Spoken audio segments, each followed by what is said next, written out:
I fired my gun. The bullet hit his shoulder, and he dropped the crowbar he was swinging toward my wife. He screamed, fell to the ground, and clutched his arm, his face twisted in pain and fury. My heart pounded as I shielded my kids, who were crying behind me. My wife, Laura, stood frozen, her hands trembling as she held our youngest, Emma, close to her chest. We were on our own ranch, our land, far from the city, fenced and marked with countless no trespassing signs. Yet this HOA board member named Todd burst in like a maniac, shouting threats and swinging a metal rod like he was in a war movie. I had no choice. He had crossed the line. But as the sirens began to wail in the distance, I knew this was far from over. What would the cops say when they saw a bleeding HOA board member on my property? Would they believe me, or would they see a man with a gun and a wounded man on the ground? Let me take you back to how this whole mess started. It began when we moved into the ranch just outside Elmswood, Texas. A peaceful spot with rolling fields, wildflowers in the spring, and a beautiful two-story farmhouse with a red roof. We bought the property fair and square. It was clearly not part of the HOA zone. That's what made us choose it in the first place. I wanted my kids to grow up with open skies and fresh air, not HOA fines for leaving a bike on the front porch. At first, it was paradise. My wife, Laura, baked pies every Sunday. I built a treehouse with my son, Luke. Evenings were filled with campfires and storytelling under the stars. The ranch life gave us peace we never found in the suburbs. Then came the letters. At first, they looked like regular mail. No logo, no real return address. The first one said, "You are in violation of Section B, HOA Code 12. Remove livestock within 14 days. I laughed. Must be a mistake. My ranch wasn't even within the HOA jurisdiction. I tossed it in the trash. Then the second letter came. This one was more aggressive.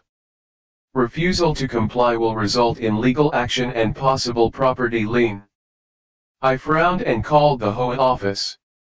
"Hello," I said, "I think there's a mix-up. I'm not in the HOA. My property is exempt. Was never part of the neighborhood plan." The lady on the phone said, "Sir, if your property shares the same access road as HOA members, it's under our regulation." That made no sense. I'd read my land papers 3 times. "My driveway is private," I said. "I own that road. It's carved into my deed." She didn't budge. "We'll be following up." Click. I hung up and stared at the phone.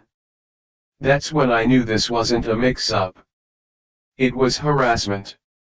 For you, a free like is easy. But for me, it is the greatest support and encouragement. For this video, can you give me 1 like and 1 subscription? Thank you very much. Weeks passed. Then one afternoon, Luke came running inside, eyes wide. "Dad, there's a man outside with a clipboard taking pictures." I ran out and caught a short, pudgy man in khakis snapping photos of our barn. "Hey!" I shouted. "You're on private property." He looked at me, all smug. "This is part of a compliance inspection." "Get off my land," I said, walking toward him. Now he rolled his eyes. "You're going to regret this attitude. You'll hear from the board." He left, but not before snapping one last picture of my truck's license plate. That night, I bolted every door. Something about that man unsettled me. The following morning, we found pink notices taped to our gate. Final warning: remove unauthorized structures. Fines exceed $3,000,000. Laura looked worried. We can't ignore this anymore, Jack. What if they try to take the ranch? I calmed her down and told her we'd get a lawyer, but I didn't know yet just how deep this was going to go. The lawyer I hired was a sharp guy named Derek. He flipped through our documents, muttering legal terms under his breath. After an hour, he said, "Jack, you're right. Your land is clearly outside the HOA boundary. You've got the original land survey, the exclusion clause, everything. So they can't touch us." He nodded slowly. "In theory, no. But these people play dirty. They'll try intimidation, fines, maybe even lawsuits just to drain your bank account. You're not in the wrong, but staying out of court is going to take patience." Patience wasn't easy. The next week, I came home from the feed store and saw a for sale sign hammered into my front yard. In bold black marker across the board, it read, "Foreclosure pending HOA property reclaim." I nearly ripped the thing out with my bare hands. Luke cried when he saw it. "Dad, are we losing the ranch?" "No," I said firmly. "They're bluffing." But Laura was shaken. "How long before they come after us in person?" That night, I moved my rifle from the gun safe to the coat closet near the front door. Still, I hoped it wouldn't come to that. Then things got quiet. Too quiet. No more letters, no more visits, no more signs. Laura thought maybe they'd given up, but I didn't trust it. I felt something building. One evening, I got a text from a blocked number. It just said, "You've been warned." I showed it to Derek. He said we should file a report, but without a sender, there wasn't much the sheriff could do. Then came the power outage. It was a warm Saturday evening. We were getting ready for movie night. Popcorn popping, Emma dancing around in her pajamas. Suddenly, total darkness. I grabbed a flashlight and went out to check the breaker. Someone had ripped the whole panel off the side of the house. Wires were hanging like spaghetti. I looked around and spotted fresh tire tracks in the dirt leading toward the back gate. They had been here. That's when I told Laura, "From now on, we keep the kids inside after sunset." Still, we didn't want to run. This ranch was our dream. We couldn't just give it up to bullies. So, I installed security cameras, reinforced the doors, and kept the rifle close. I started waking up in the middle of the night to do patrols with our dog, Max. The kids thought I was playing cowboy. I didn't have the heart to tell them the truth. 2 nights later, it happened. I woke up to a bang, a sharp metal clang from the barn. I grabbed my flashlight and quietly opened the front door. Max growled low and deep. I saw 3 figures near the barn. One of them had a crowbar. I ran back inside. "Laura," I whispered, "get the kids. Go into the safe room and lock it." She didn't ask questions. I grabbed the rifle, loaded it, and stepped outside. "You're trespassing. Leave now," I shouted. 1 figure ran off, but 2 stayed. One of them shouted, "You're going to pay for disrespecting the HOA, you piece of trash." Then he rushed me, and I recognized him, Todd, the guy with the clipboard. But now he wasn't holding paper. He was holding a crowbar. He charged toward Laura, who was just closing the back door behind her. And I had to pull the trigger. The shot echoed through the night. Todd collapsed, clutching his shoulder, screaming. And just then, sirens. The sheriff's car lights painted the trees in blue and red. But what would they do when they found me, gun in hand, and Todd, an HOA member, bleeding on my land? Would they believe me, or would they arrest me? For you, a free like is easy. But for me, it is the greatest support and encouragement. For this video, can you give me 1 like and 1 subscription? Thank you very much. And that's when I heard one of the deputies yell, "Drop the weapon," as they sprinted toward me. "Drop the weapon. Hands in the air." The deputy shouted again, this time much closer. The blinding beam of a flashlight hit me square in the eyes as several more officers came rushing through the trees, their boots crunching against the gravel path. I slowly laid the rifle down in the dirt and raised my hands high. My heart pounded in my chest. Behind me, I could hear Laura calling out, "Please don't shoot." He was protecting us. One officer approached and quickly secured the rifle, while another yanked my hands behind my back and cuffed me. "Sir, you are being detained for the discharge of a firearm. You have the right to remain silent." I didn't want to shoot him, I interrupted, still dazed. "He was coming at my wife with a crowbar. He broke into my property. I warned him." "We'll sort this out," the officer said firmly, then turned to his radio. "We've got one down. Gunshot wound to the shoulder. EMS needed immediately. Suspect is detained. Clear the area and secure the scene." They guided me toward the squad car, but not before I saw Todd writhing on the ground, being loaded onto a stretcher. His face was pale, sweat glistening on his forehead. He stared right at me with eyes full of pure hatred. Not regret, not fear, just hate. Laura was holding the kids, trembling. Emma was crying, and Luke clung to his mom's leg, whispering, "Is Daddy going to jail?" I kept quiet as they put me into the back of the cruiser. My hands were still cuffed. I tried to stay calm, but my thoughts were racing. Did I just ruin everything? Would they believe my side of the story? At the sheriff's station, they kept me in a holding room for what felt like hours. Eventually, a man in a white shirt and tie walked in. Sheriff Daniels. I had seen him once before at a county fair. He had given a speech about safety and respect for the law. He sat down across from me and folded his hands. "Mr. Carter, we've reviewed the footage from your security cameras.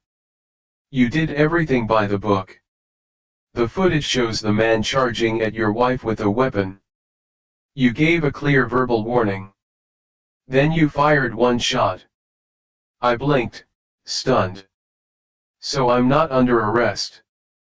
"No," he said. "You're being released. The man you shot, Todd Kensington, is known to us. We've had several complaints of harassment tied to his name, but nothing stuck until now.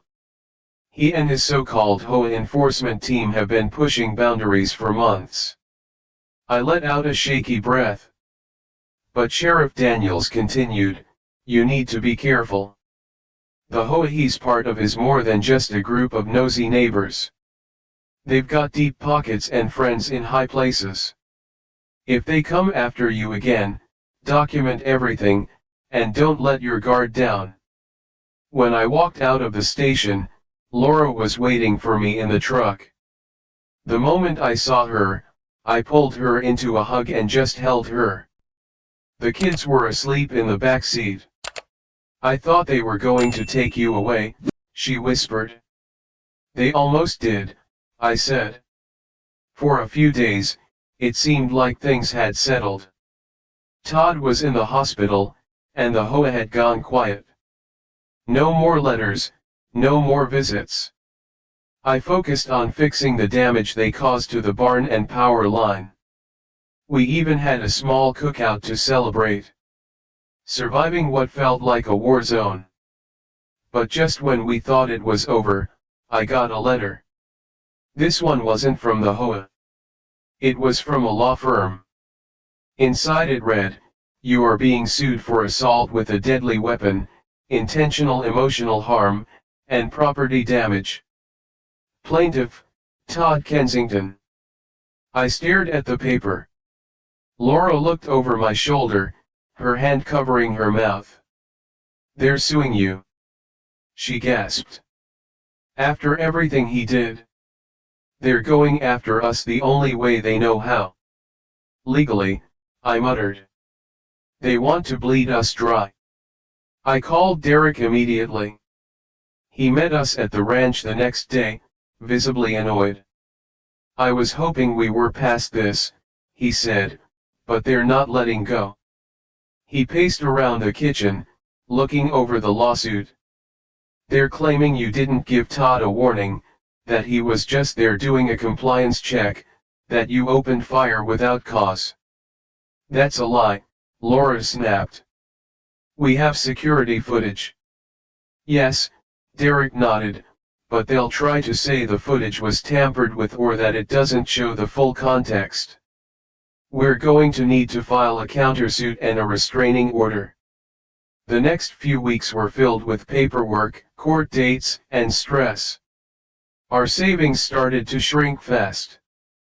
Every day, I watched my kids play in the yard, wondering if this fight was going to leave us broke. Then one day, as I returned from dropping Luke off at school, I noticed something strange. Our fence gate was wide open. That was odd, I always locked it. I got out and saw fresh boot prints leading to the back pasture. They had been here. I grabbed my pistol and walked slowly, staying low and quiet. That's when I saw it. A huge pile of dead hay had been set on fire right next to our horse stables. The flames were high, and smoke was thick in the air. "Laura!" I screamed, running toward the house. "Go call 911. Fire!" I grabbed a shovel and ran back, trying to beat down the flames before they reached the barn. Laura rushed out with the garden hose. Together, we managed to slow the spread, but the haystack burned to ash, and one side of the barn's wall was scorched black. For you, a free like is easy.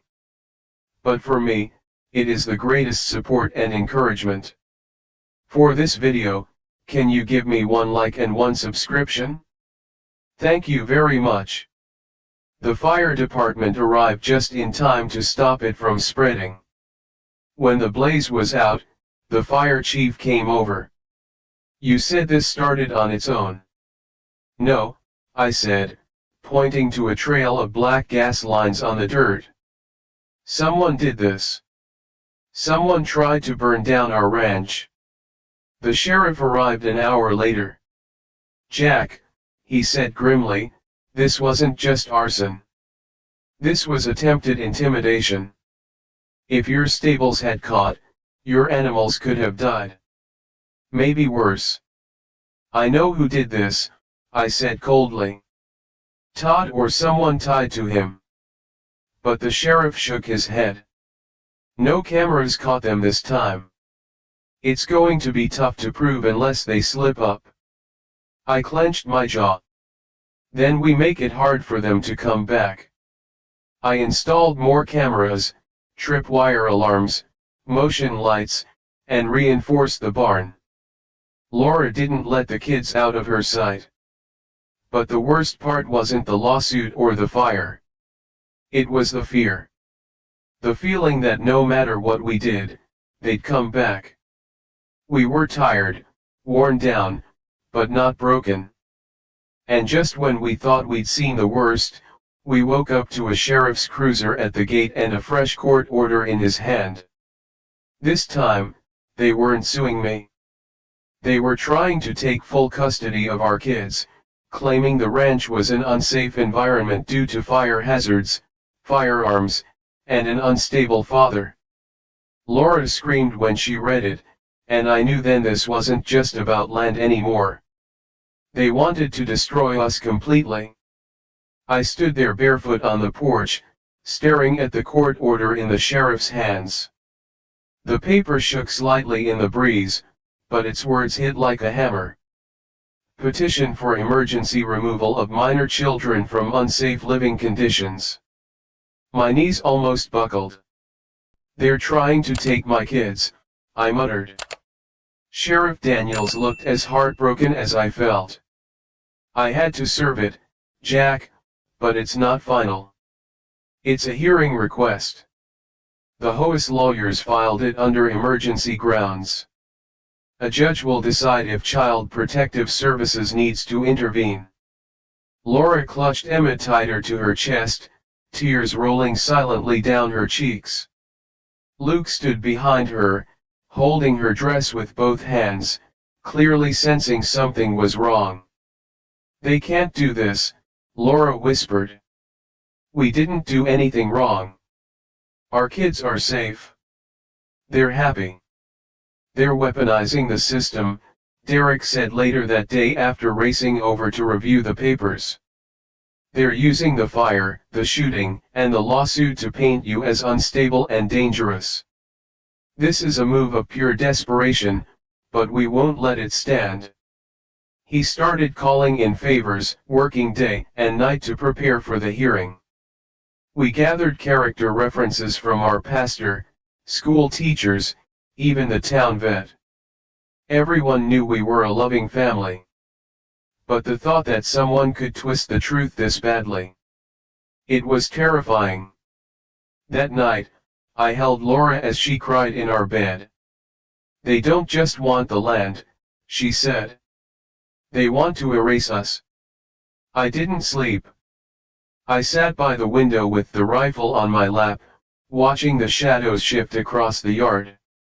Every rustle, every chirp of a cricket made me flinch. The idea that someone could come again, this time for my kids, burned in my chest like acid.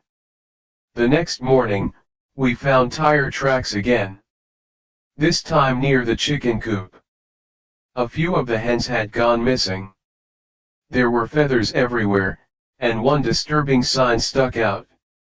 Someone had left a plastic HOA badge shoved into the fence post. They were taunting us now. A few days later, the hearing came. We wore our best clothes and drove to the county courthouse in silence. In the waiting room, Luke looked up at me and said, "Dad, are they going to take me away?" "Nobody," I said, trying to smile. "No one's taking you. Not ever." The courtroom was small but packed. Todd was there, his arms still bandaged, looking smug in a suit too tight for his wide belly.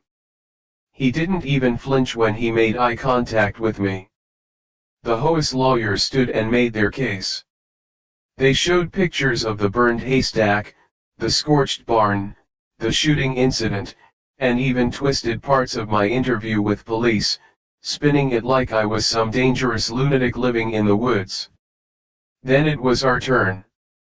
Derek stood with fire in his eyes. "Your Honor, this is a ranch, not a war zone. And Jack Carter didn't start this fight. He has only protected his family. Everything the HOA is throwing at him is retaliation because he refused to submit to an organization that has no authority over his land." He presented the land deed, the security footage, and the character letters. Laura testified, her voice cracking but steady. "My children are safe with us. This is our home. This is our life. We're not the threat. They are." I took the stand last. I didn't rehearse anything. I'm a father. I'm a husband. I didn't fire that shot for fun. I fired it because a man was about to hit my wife with a crowbar on my own land. He broke in. He ignored warnings. He meant harm. I did what any man would do to protect the people he loves. The judge, a woman with sharp eyes and a calm voice, reviewed everything for what felt like hours. Then she gave her verdict. "I see no evidence that these children are in danger from their parents," she said. Petition denied. Children will remain in their home.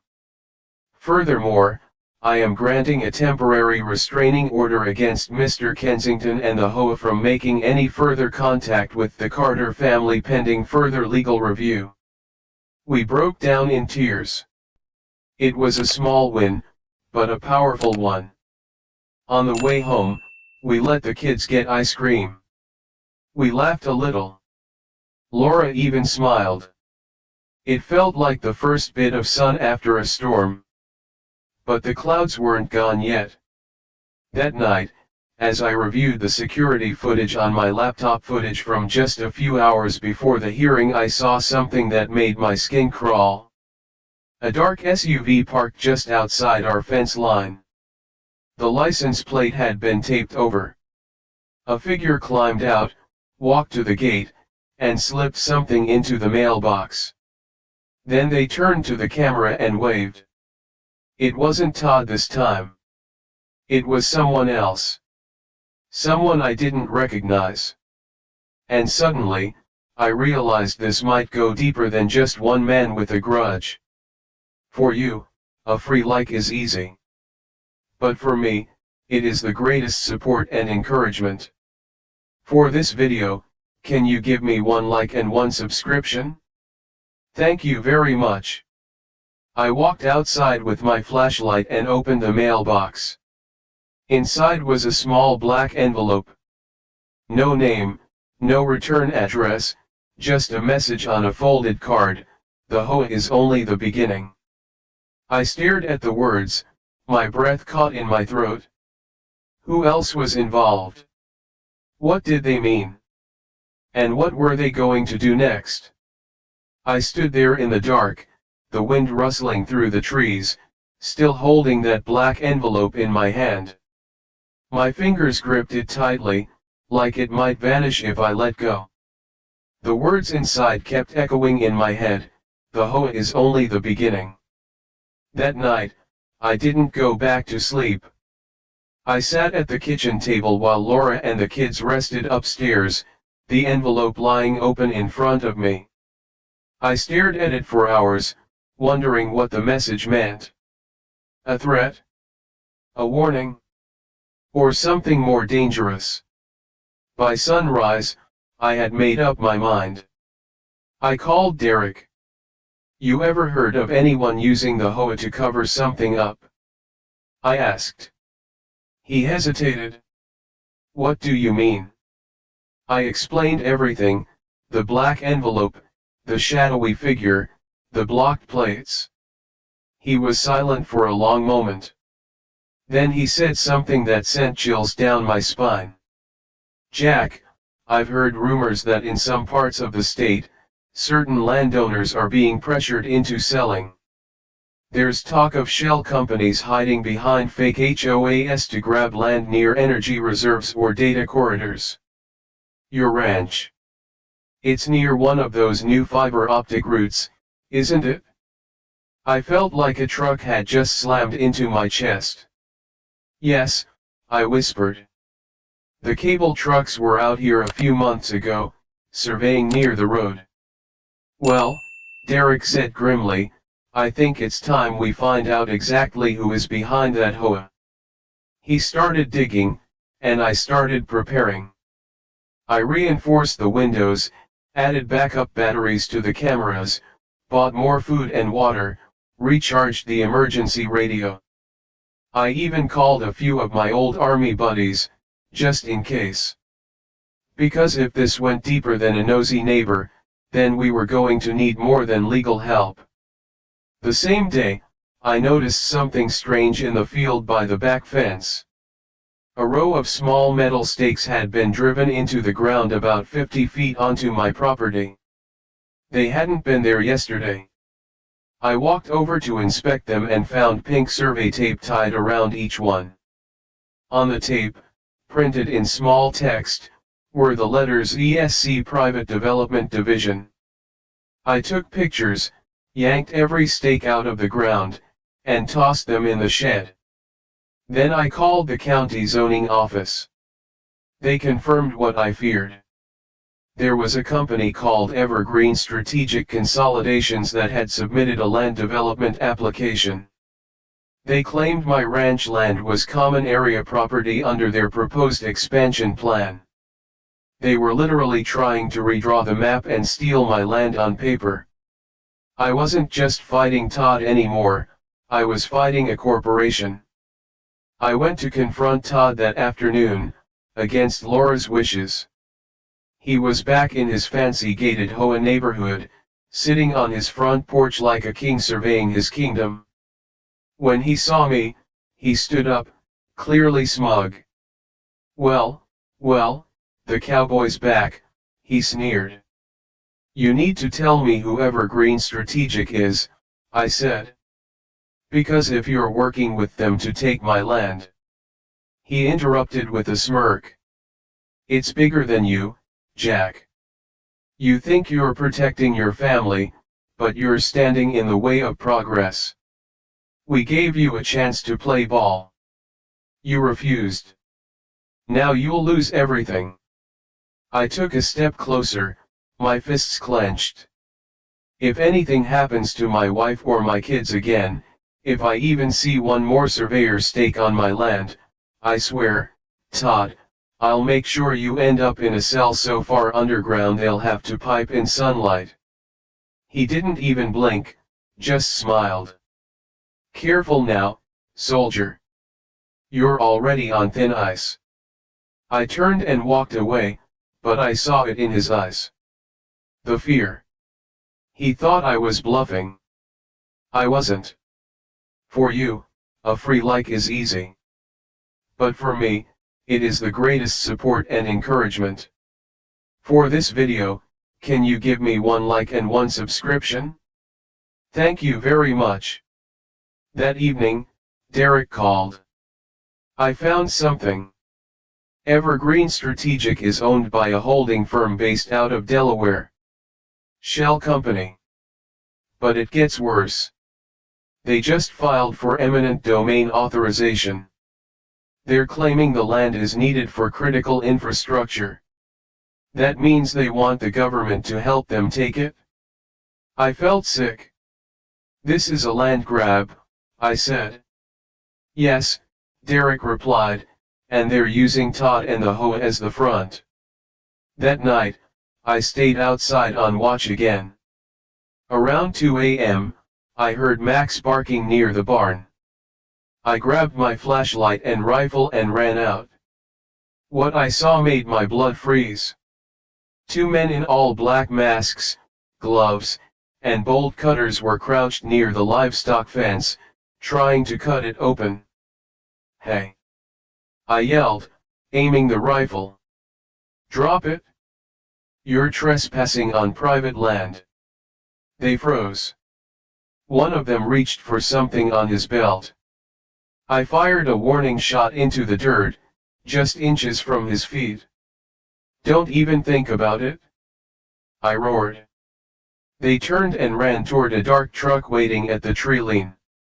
I chased them far enough to get the plate number before they peeled off down the dirt road. I called the sheriff again. Daniels showed up fast. They're pushing, he said, shaking his head. Trying to provoke you into doing something they can use against you.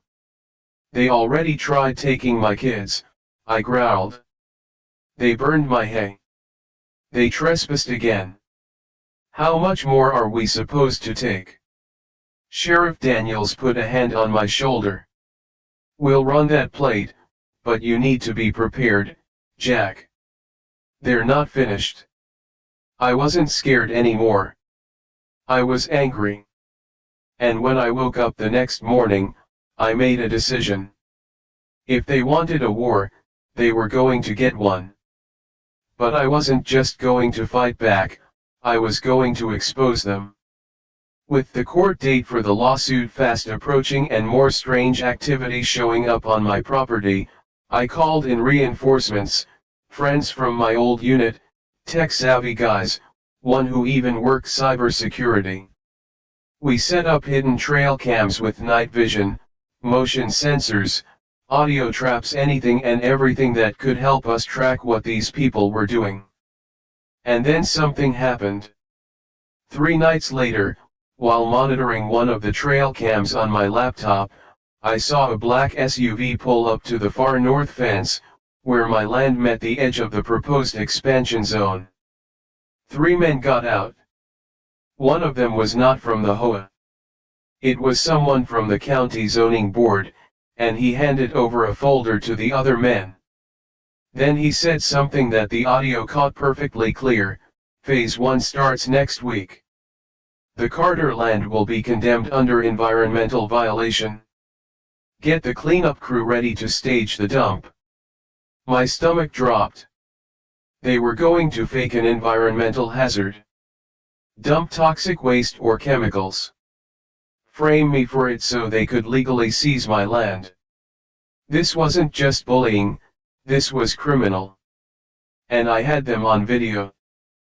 But before I could finish backing up the footage, my power went out again.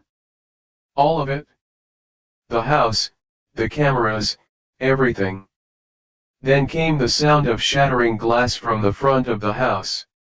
I grabbed my rifle and rushed to the hallway, where Laura was already pulling the kids into the panic room. A figure stood in the shattered window frame, holding a flare. And in a deep, threatening voice he shouted, "This is your last warning, Jack." He lit the flare and threw it toward the kitchen. And just like that, the house caught fire. The moment the flare hit the kitchen floor, flames leapt up like they'd been waiting for it. The curtains caught first, then the tablecloth, then the cabinets. In seconds, thick black smoke filled the air. I didn't even have time to think. Go. I yelled at Laura as I slammed the panic room door shut behind her and the kids. Our panic room wasn't high-tech, just a reinforced storage space in the basement with a steel door, emergency air vents, a landline, and enough supplies to last a week. I built it myself after the shooting, never thinking we'd need it again so soon. With them safe, I turned back toward the kitchen. The man who threw the flare was climbing through the broken window now, probably thinking he'd finish what he started. He didn't know I was still in the house. I ducked behind the hallway wall and shouted, "You just broke into the wrong home, pal." He paused. "Come out and face me, Carter." I didn't. Instead, I crept down the hall toward the kitchen entrance, rifle in hand, heart thudding so loud it felt like a drum in my ears. The fire was spreading fast now, licking across the floor, smoke crawling up the ceiling. My eyes burned, and my lungs begged for clean air. Then I saw him. He was wearing a black tactical vest, no mask this time. His face was red from the heat, sweat pouring down his brow, and I recognized him. He wasn't HOA. He wasn't even from the zoning board. He was a private contractor. I remembered his face from one of the security footage stills. A mercenary hired by Evergreen Strategic. This wasn't just legal intimidation anymore. This was an attack. I aimed. "Don't move." He whipped his arm up, and for a split second, I thought he was going to throw another flare, but it wasn't a flare.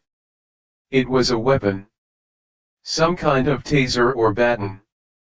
I didn't wait to find out. I fired. The bullet hit his leg and spun him sideways into the dining room table. He screamed in pain, rolled over, and tried to crawl toward the broken window. "Stay down," I shouted, coughing as smoke thickened around us. He didn't listen.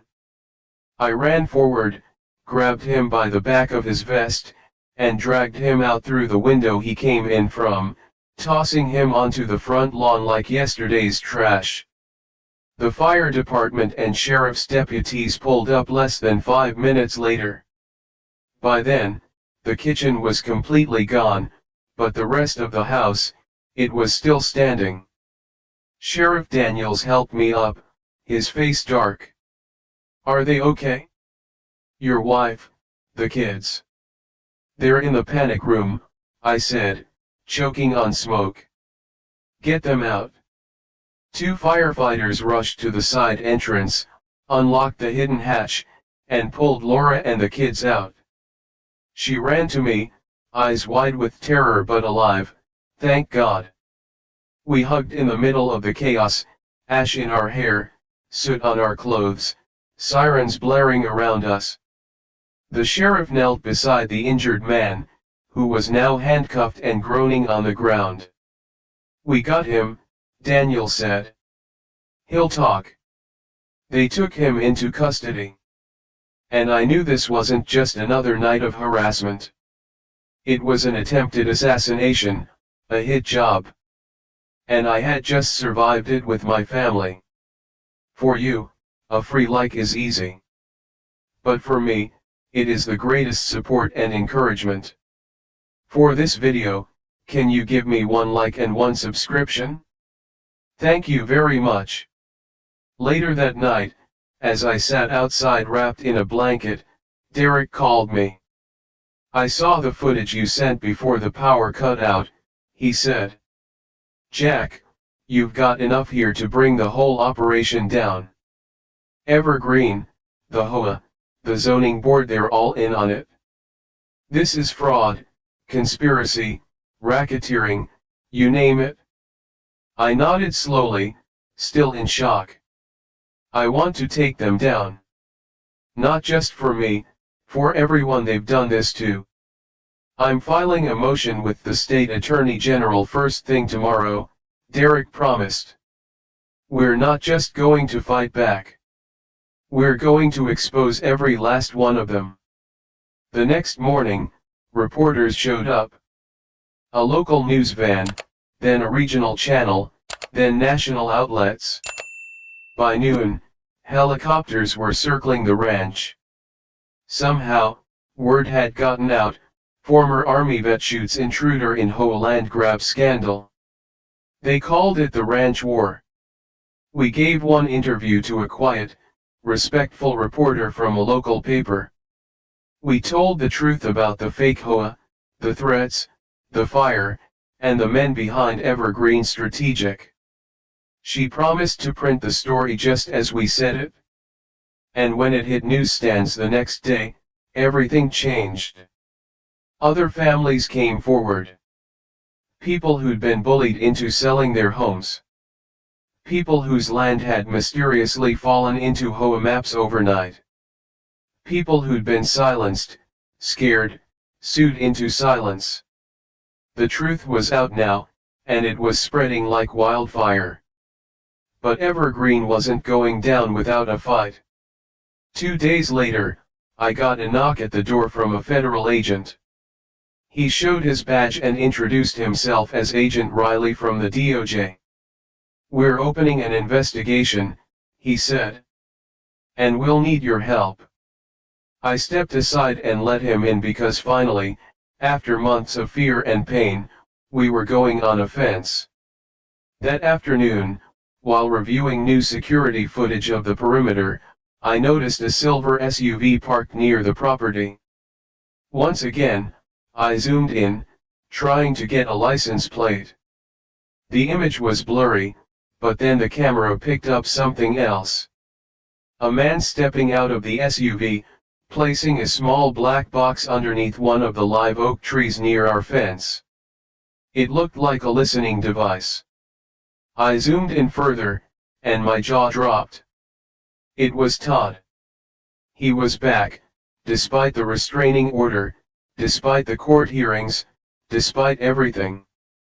And I had him on camera committing federal wiretapping. The same Todd who swore in court that he had no further contact with the Carter family. I called Sheriff Daniels immediately. "Todd just trespassed again," I said. "And this time, I've got him red-handed." He didn't hesitate. "I'll bring a warrant." And for the first time in weeks, I felt something I hadn't felt in a long, long time: justice. But just as I hung up the phone, I saw something else on the footage. A second man hiding near the back of the SUV, wearing tactical gear, holding what looked like a rifle. My blood ran cold. On the security screen, the second man crouched behind the silver SUV, gripping a scoped rifle. He scanned the ranch, slow and deliberate. He wasn't just there for backup, he was there to finish the job Todd failed at. I jumped to my feet and raced outside, radioing the sheriff's department with one hand and holding my rifle with the other. "Daniels!" I shouted into the handset. "There's another man, armed, hiding behind the SUV near the south fence. I'm going out to meet him, but I need backup now." "We're 5 minutes out," the sheriff replied. "Do not engage unless it's life or death." But it was already too late for that. By the time I reached the backfield, the sun was dipping low, casting long shadows over the grass. The silver SUV sat idle just outside the fence line, driver's door open. The listening device Todd planted was still blinking beneath the tree. I crouched low behind a water trough, scanning the area. Then I heard it, snapping twigs to my left. I turned just as the man stepped out from behind a tree, rifle aimed right at me. "You should have walked away, Carter," he said in a gravelly voice. "But now it's too late." I didn't hesitate. I dove sideways and fired 2 shots. One missed, the other clipped his shoulder, causing him to stumble and fall behind a pile of rocks. He groaned but quickly ducked down, returning fire, bullets zipping past me and kicking up dirt. The standoff had begun. We were locked in a deadly silence between shots. Every few seconds, one of us would fire blindly, trying to outflank the other. The sun dipped lower, bathing the field in gold and red. My heartbeat was thunder in my ears. Then I saw movement. Todd. He was trying to sneak back to the SUV while the other man kept me pinned down. I couldn't let him get away. I aimed and shouted, "Stop right there, Todd. You take one more step, and I swear." That's when the sirens blared. Sheriff Daniels' cruiser came roaring up the dirt road with 2 more behind him. Deputies leaped out with rifles drawn. "Drop your weapons!" they shouted. The man behind the rock stood slowly, hands raised, blood dripping from his shoulder. Todd froze by the SUV, mouth open. They were surrounded. The deputies cuffed both men, reading their rights while dragging them off the property. One officer retrieved the planted listening device and the scoped rifle, labeling them as evidence. Sheriff Daniels walked over to me. "You all right?" "Yeah," I said, still catching my breath. "We almost didn't make it." He shook his head. "They crossed the line. And now they're going to pay."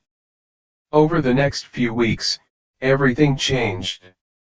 The Department of Justice opened a full investigation. Evergreen Strategic was exposed for running illegal land grabs, using fake HOAs as fronts. Dozens of officials, including the county zoning agent, were arrested for fraud, racketeering, bribery, and conspiracy. Todd. He was hit with multiple federal charges, including attempted arson, unlawful surveillance, attempted assault with a deadly weapon, and conspiracy to commit murder. The armed mercenary who'd come with him was a former dishonorably discharged Marine with ties to several land disputes in 3 other states. They both went to trial, and they both were convicted. The courts ruled in our favor, not only clearing us of all HOA involvement but also awarding us damages. We used that money to rebuild our kitchen, upgrade the ranch, and most importantly, get peace of mind. The false HOA was dissolved. Their fines and claims were wiped out completely. And my family? We stayed right here because this was our land, our dream. And no one, not a fake HOA, not some hired thug, not even a greedy corporation was going to take it from us. One afternoon months later, Luke and I sat on the porch, watching the sunset over our fields. "Dad," he said softly, "are we safe now?" I smiled and looked out at the ranch, peaceful again. "Yeah, buddy," I said. "We're safe." To everyone out there watching, if someone's pushing you around, trying to steal your peace, your home, or your family, stand your ground. Stand up for what's right. Because sometimes, doing the right thing means fighting. Fighting back. And we did. We fought. And we won. If you enjoyed this story, smash that like button. Drop your thoughts in the comments below. Have you or someone you know ever had to deal with a shady HOA? And don't forget to subscribe for more wild, jaw-dropping stories like this one. Thanks for watching, and we'll see you in the next one.